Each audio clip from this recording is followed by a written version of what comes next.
이름과 함께 말씀을 나누면서 예배를 통하여 주께서 주시는 주의 음성을 꼭 들을 수 있게 되기를 바랍니다. 저와 함께 요한계시록 2장 8절에서 11절까지 말씀을 저와 교독을 해보도록 하죠. 여러분의 소리를 직접 들을 수 있어서 얼마나 좋은지 몰라요. 제가 한번 8절 시작할게요. 서머나 교회의 사자에게 편지하라. 처음이며 마지막이요 죽었다가 살아나신 이가 이르시되 내가 내 환난과 궁핍을 알거니와 실상은 내가 부요한 자니라. 자칭 유대인이라 하는 자들의 비방도 알거니와 실상은 유대인이 아니요 사탄의 회당이라. 너는 장차 받을 고난을 두려워하지 말라. 볼지어다 마귀가 장차 너희 가운데에서 몇 사람을 옥에 던져 시험을 받게 하리니 너희가 10일 동안 환난을 받으리라. 내가 죽도록 충성하라. 그리하면 내가 생명의 관을 내게 주리라. 귀 있는 자는 성령이 교회들에게 하시는 말씀을 들을지어다. 이기는 자는 둘째 사망의 해를 받지 아니하리라. 아멘. 계시록에는 7교회에 보내진 편지가 기록되어 있습니다. 잘 아시죠? 그 7교회에 보내진 편지, 모든 편지에는 중요한 특징 하나가 담겨져 있습니다. 모든 편지의 서두 부분에 등장하는 것, 또다시 모든 결론 부분에 등장하는 것, 그것이 7교회에 전해진 편지 어디에서도 빠지지 않고 기록되어 있다는 점입니다. 무엇인지 혹시 짐작하실런지요? 오늘 본문 8절 말씀은 이렇게 기록되어 있습니다. 저와 함께 읽어보시죠. 시작. 서머나 교회의 사자에게 편지하라. 처음이며 마지막이요 죽었다가 살아나신 이가 이르시되. 그랬습니다. 문장 잘 보시죠. 제가 줄을 쳐놓았고요, 그리고 큰 글씨로 해놨죠. 서머나 교회 그 사자에게 편지하라고 말씀하시면서 동일한 문구가 7교회에 적혀져 있었습니다. 무엇뭐 하는 이가 이르시되 라는 겁니다. 이것은 에베소 교회에도 그랬고, 두아디라 교회도 그랬고, 빌라델비아, 라오디게아 어디에든지 빠지지 않고 무엇뭐 하는 이가 이르시되 라는 말씀이 기록되어 있습니다. 그것과 마찬가지로 오늘 11절의 말씀처럼 그 앞부분에 이런 동일한 기록이 또 적혀져 있습니다. 잘 알고 계시죠? 읽어보실래요? 귀 있는 자는 성령이 교회들에게 하시는 말씀을 들을지어다 라는 겁니다. 이 두 개의 문장이요, 뭐뭐 하는 이가 이르시되, 그리고 귀 있는 자는 성령이 교회들에게 하시는 말씀을 들을지어다, 이것은 모든 7교회에 동일하게 기록되어 있습니다. 이것이 7교회에 보내진 편지의 가장 중요한 특징입니다. 오늘 첫 번째 등장했던 뭐뭐 하는 이가 이르시되 라는 말은 그 이라는 분이 누구시죠? 예수입니다. 다시 말하면 누가 말씀을 하시느냐 하면 예수 그리스도 그분이 말씀하신다는 것입니다. 이것이 핵심입니다. 말씀하시는 이는 주님이십니다. 말씀하시는 분은 이 땅에 어떤 사람의 소리도 아니고, 어떤 사상도 아니고, 어떤 이념도 아니고, 어떤 정치 혁명도 아닙니다. 말씀하시는 분은 예수 그리스도입니다. 우리는 그 예수 그리스도의 말씀을 들어야 합니다. 사람의 말을 듣는 것이 아닙니다. 세상의 소리를 듣는 것이 아닙니다. 그들의 가치관을 주입받는 것도 아닙니다. 예수 그리스도를 믿는 사람들은 예수 그분이 말씀하시는 것을 들어야 합니다. 요한복음에서 사도 요한이 그렇게 말했죠. 10장에 가보면 양에 대한 이야기가 등장하고, 목자에 대한 이야기가 등장하고, 선한 목자에 대한 이야기가 등장하고, 도둑질하는 목자에 대한 얘기가 등장을 합니다. 그게 3절 말씀은 이렇게 기록되어 있습니다. 양은 그의 음성을 듣나니. 그렇습니다. 예수 그리스도의 양으로 기록된 우리 성도들은 그분의 음성을 들어야 합니다. 그래서 4절 말씀은 이렇게 기록합니다. 양들이 그의 음성을 아는 고로 따라오되. 양들은 주님의 음성을 잘 알아야 합니다. 주님의 음성을 계속 들어야 합니다. 세상의 이야기보다, 어떤 사람의 탁월한 언변보다 예수의 음성을 듣고 그분의 음성을 따라가는 겁니다. 5절 말씀은 그렇게 기록합니다. 타인의 음성을 알지 못하는 고로 타인을 따르지 아니하고. 그럽니다. 말하자면 예수의 사람들은 다른 음성에 대해서는 좀 몰라도 좋습니다. 예수 그리스도의 음성만 듣고 따라가는 겁니다. 양은 그의 음성을 듣습니다. 나머지 음성은 제대로 알아듣지 못합니다. 그래서 그 알아듣지 못하는 음성을 따라가지 않습니다. 다른 음성은 안 됩니다. 그럼 한번 생각해 보시죠. 왜 사람들의 음성을 들어서는 안 되는지, 왜 세상의 이야기는 들어서는 안 되는지, 그럼 한번 생각해 보시죠. 여러분, 사람의 이야기는요, 시대에 따라 달라집니다. 환경이 조금만 바뀌면 말이 바뀝니다. 마음의 상태만 달라지면 그 사람이, 동일한 이야기를 했던 사람이 다른 말을 합니다. 어쩌다가 이념이 바뀌기만 하면 예전에 부러졌던 생각들을 전혀 다르게 말하며 강조합니다. 과학도 마찬가지입니다. 발견된 만큼만 얘기하다가 더 발견되면 옛날 말과 다른 말을 합니다. 모든 것이 달라집니다.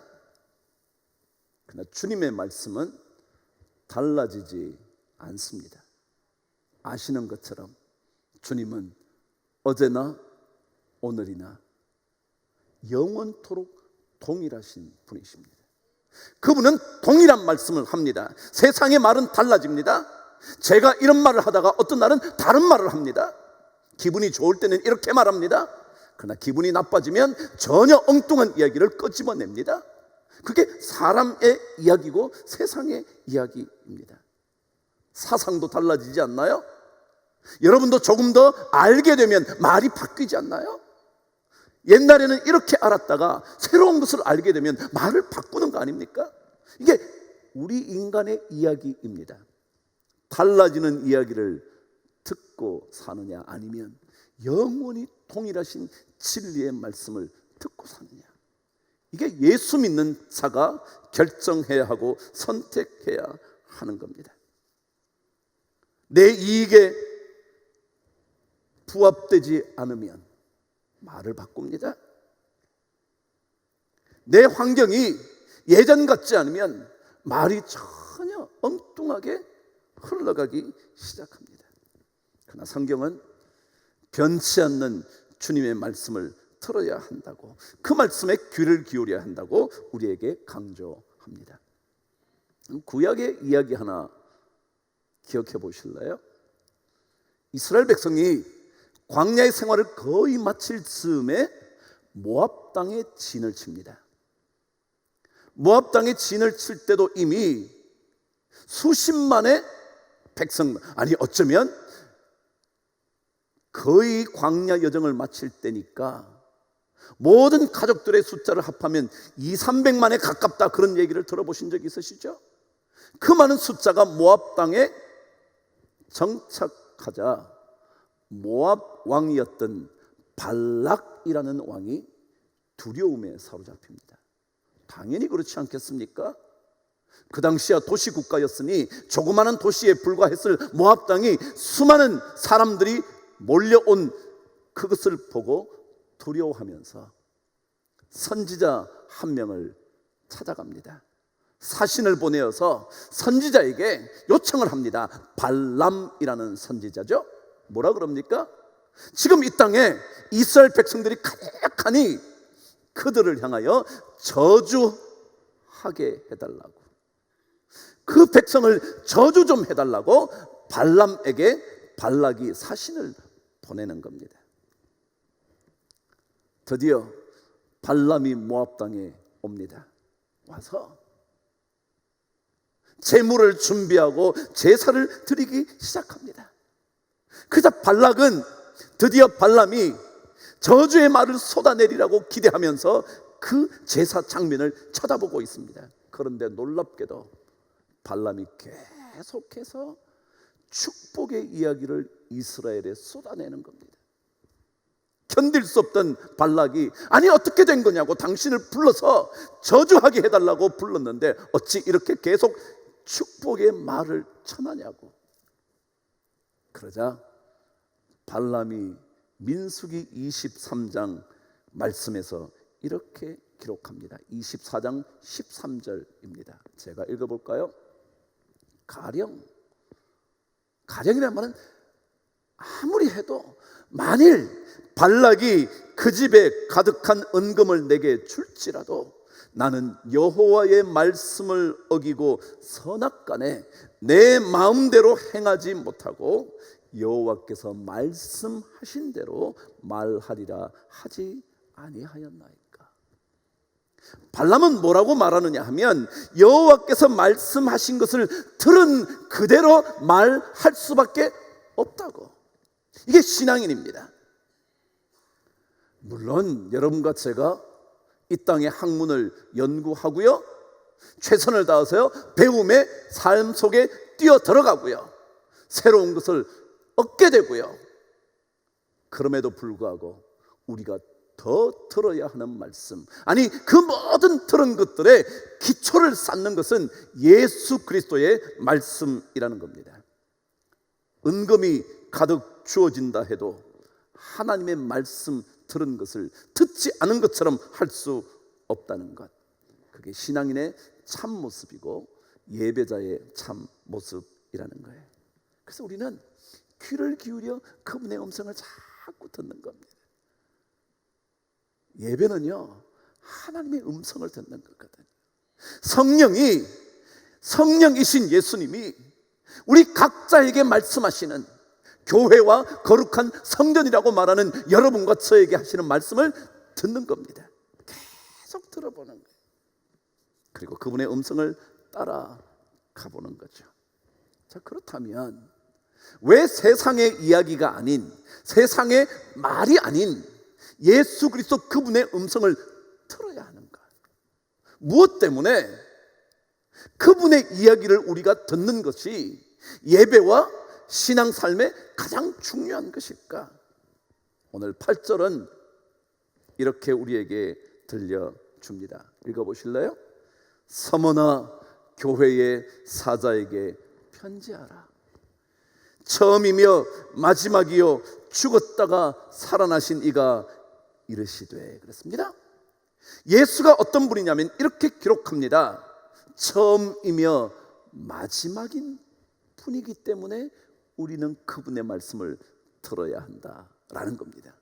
무슨 말이냐면 처음과 마지막이라는 말은 어떤 사건의 처음과 마지막을 다 알고 있다라는 의미입니다. 당연하죠?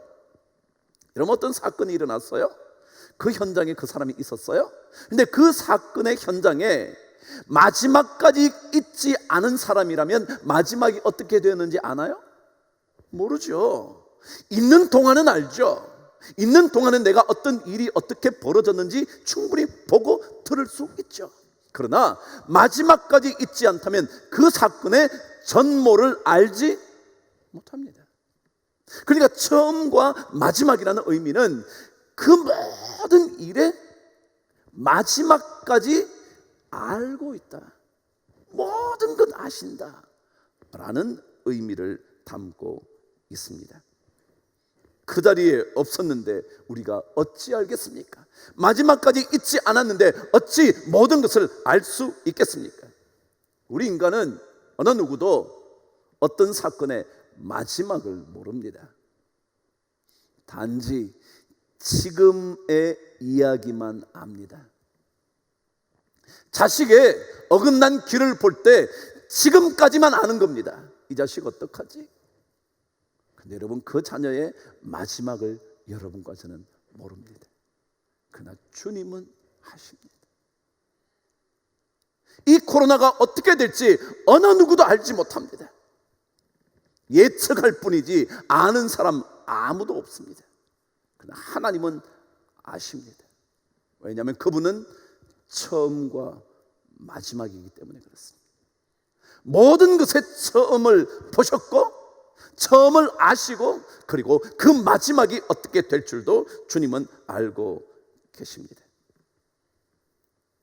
사람은 본 것 정도만 알기 때문에 그 정도만 말합니다.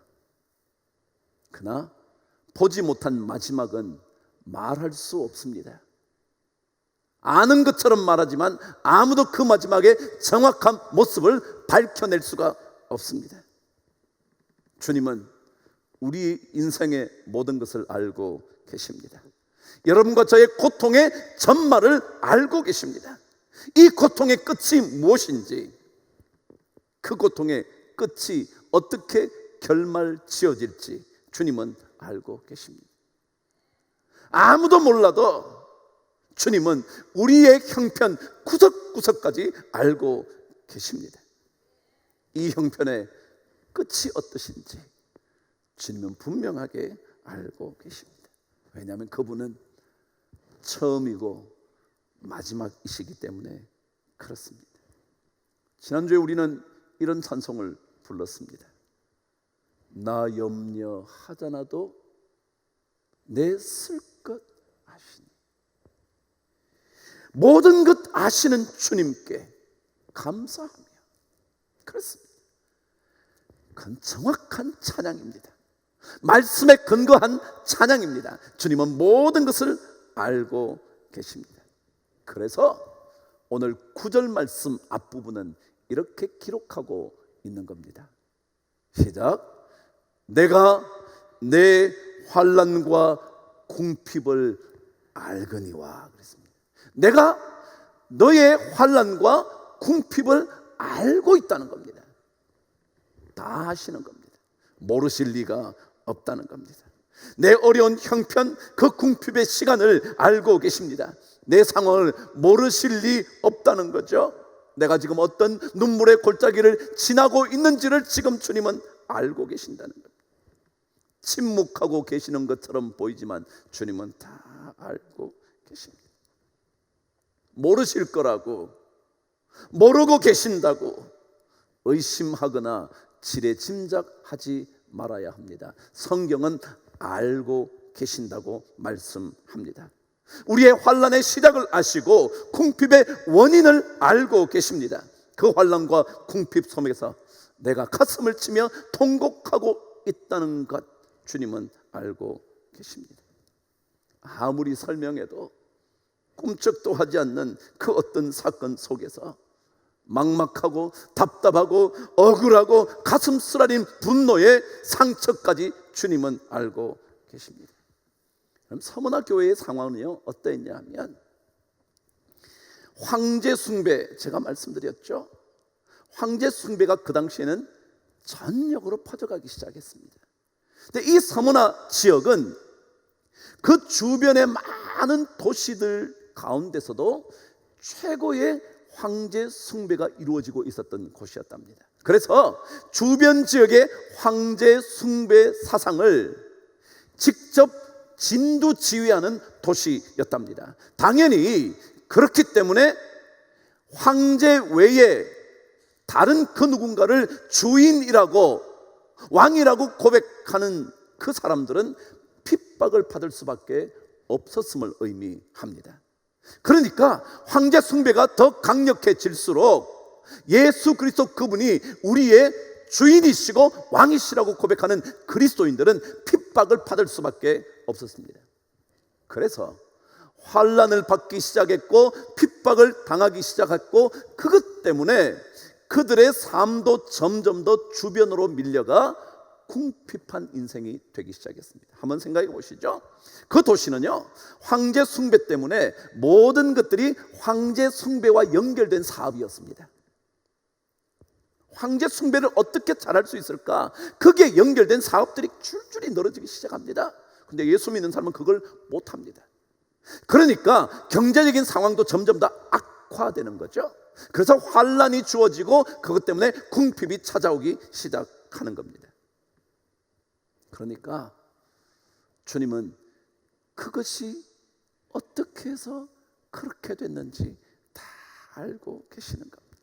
예수 그리스도 그분만 아니었다면 서머나에 있던 세상의 부요와 풍성함을 다 누릴 수 있었을 텐데, 예수 그분을 고백하는 일 때문에 그들은 환난이 시작되었고 그것으로 인하여 삶의 궁핍함이 주어질 수밖에 없다는 겁니다.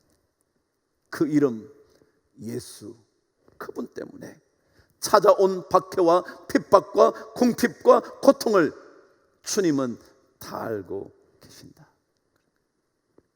그런데요, 여기에 알다라는 알거니와라는 단어는요 참 뜻이 깊습니다. 이런 뜻입니다. 들어보시죠. 뭔가를 주목해서 알아차린다, 그런 뜻이겠죠. 깨달아 알아 감지한다, 그런 뜻이에요. 그래서 점점 더 깊이 느낀다. 주님이 아신다는 말은요, 그래 알았어 가 아니라 계속해서 깨닫기 시작합니다. 압니다. 마음에 느껴집니다. 점점 더 그 느낌이 깊어집니다. 그런데 그 단어의 마지막 뜻이 이렇습니다.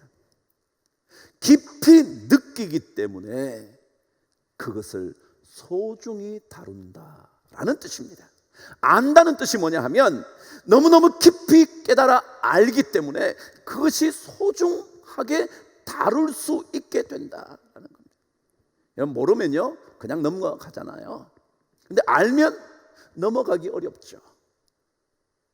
내 자식이 어렵다는 것을 알게 되면 그냥 넘어갈 부모가 어디 있겠냐고요. 알기 시작하면 그것을 점점 더 신경 쓰기 시작합니다. 그래서 오늘 단어는 알기 때문에 소중히 다룬다.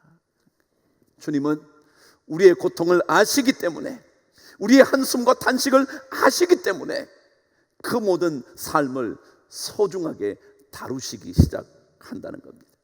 주님은 우리의 아픔을 내팽개치지 않습니다. 예수님 때문에 내 인생에 찾아온 고난과 환난과 고통과 눈물, 그 궁핍함을 주님은 소중히 다루시기 시작합니다. 그분은 우리의 마지막을 알고 계십니다. 우리 고통의 마지막이 어떠한 것인지를 알고 계십니다.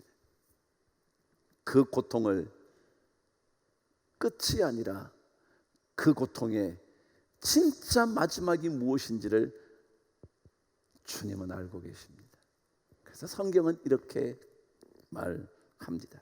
내가 내 환난과 궁핍을 알거니와 실상은 내가 부요한 자니라. 여러분, 우리 궁핍의 마지막은요 부요함이에요. 우리 궁핍의 마지막은 풍성함이라고요. 그것이 물질일런지 영적인 것일런지 알 수는 없어도요, 그러나 하나님은 그 마지막을 이렇게 설명합니다. 실상은 부요함이 너에게 있을 거라고. 신앙생활은 그분의 마지막 음성을 듣는 겁니다. 세상은 넌 끝이야 라고 말할 때 우리는 주님의 마지막 선언을 듣는 겁니다. 아니야, 너는 진짜 부요한 자야. 없는 것 같지만 더 많은 사람을 부요케 하는, 모자라는 것 같지만 더 풍성케 되는 그런 삶을 살게 된다는 겁니다. 우리 93장 찬송 여러분 아시잖아요. 눈물이 앞을 가리고 내 마음에 근심 쌓일 때 뭐라고요? 위로하고 힘주시리 주 예수. 그거 아닌가요? 그분은 우리의 눈물과 근심을 끝이라고 말씀하지 아니하시고 거기에 위로를 해주심으로 힘을 얻게 합니다. 환난을 이길 힘을 얻게 됐습니다. 궁핍을 떨쳐버릴 수 있는 능력을 얻게 하는 겁니다. 세상 이야기를 듣고 사는 수많은 사람들이 떵떵거리면서 살고 있는 것 혹시 부러워하시나요? 혹시 예수님 때문에 우리의 삶의 영역은 점점 더 축소되는 것 같나요? 맞아요. 그런 세상일지 몰라요. 그러나 여러분 담대하십시오. 성경은 그 모든 고통을 아시는 처음이며 마지막이신 그분께서 우리를 향하여 너는 부요한 인생의 주인공이야 말씀하십니다. 우리의 아픔을 바꾸어 놓으실 수 있는 분이십니다. 우리 인생을 오히려 그분의 손안에 두셔서 더욱더 아름답게 만들어 주실 겁니다. 소중하게 다루어 주실 겁니다. 우리 그분의 음성을 또 들어야 합니다. 우리는 이 자리에서, 각자의 자리에서 하나님의 말씀을 읽으시면서, 설교의 말씀을 들으시면서 우리는 그분의 음성을 들어야 합니다. 영적인 귀를 열어 성령이신 예수 그리스도께서 우리에게 하시는 말씀을 들어야 합니다. 이 예배가 그분의 음성을 듣게 될 수만 있다면 우리의 삶은 진정으로 부요함을 경험하게 될 줄 믿습니다. 이 은혜가 우리 모든 성도들에게 넘치기를 주의 이름으로 축복합니다. 기도하겠습니다. 하나님 아버지, 우리에게 주시는, 들려주시는 주의 음성, 귀를 열고 듣게 하여 주셔서 우리의 삶을 가장 소중하게 다루시는 그분의 은혜를 덧입게 하여 주옵소서. 다시 예배의 자리에 올 수 있어서 감사합니다. 이 교회에 왔지만 또 이 현장에 있지 못한 채 다른 예배의 처소에서 예배를 드리는, 그리고 가정에서 예배 드리는 우리 모든 성도들에게 듣는 귀를 열어주시고 우리의 아픔을 소중히 다루시는 주님께서 직접 만나 주옵소서. 우리 주 예수 그리스도 처음이며 마지막이신 그분의 이름으로 간절히 기도드리옵나이다. 아멘.